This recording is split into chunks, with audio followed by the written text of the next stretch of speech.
তৃণমূলের নবজোয়ার কর্মসূচিতে উত্তরবঙ্গে জনসংযোগে ঝড় তুলেছেন অভিষেক বন্দ্যোপাধ্যায়। প্রতিদিনই প্রচুর সাধারণ মানুষের সঙ্গে মিলিত হচ্ছেন তিনি। তাকে সামনে পেয়ে বাড়তি অক্সিজেন পাচ্ছেন বুথ স্তরের কর্মীরাও। ऐसे तो पहले नहीं था। अभी जो प्रोग्राम देख के बहुत खुश लगा है।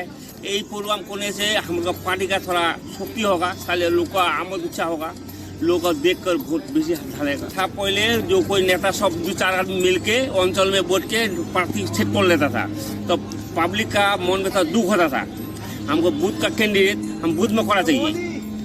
ऑफिस से बोल दिया वो ब्लॉक पंचायत हो जाएगा, वो जिला परिषद हो जाएगा, तो अब लोग मन में खुद था, बहुत कमती मिला था। अभी जो प्रोग्राम किया है बहुत अच्छा मिला है। এখন যে নতুন প্রক্রিয়াটা নিয়ে আসছে, এই প্রক্রিয়াতে আমরা যারা কর্মীরা আছি আমাদের খুব ভালো লাগছে, কেননা আমরা নিজেরা একজন ভালো প্রার্থীকে চয়েস করে তাকে প্রতিনিধি হিসেবে আমরা পাঠাবো, যিনি 5 বছর ধরে আমাদের যারা মানুষ আছে, যারা গ্রাম বাংলার মানুষ আছে তাদের জন্য ভালো কাজ করবেন।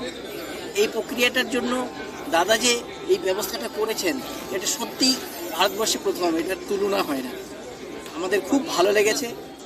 এভাবেই যেন প্রক্রিয়াটা চলতেই থাকে, যেন আমরা আমাদের নিজেদের প্রার্থীকে আমরা প্রতিনিধি হিসেবে চয়েস করে তার কন্টেস্টের জন্য আমরা দাঁড় করাতে পারি। দাদার এই প্রক্রিয়া সত্যিই অতুলনীয়।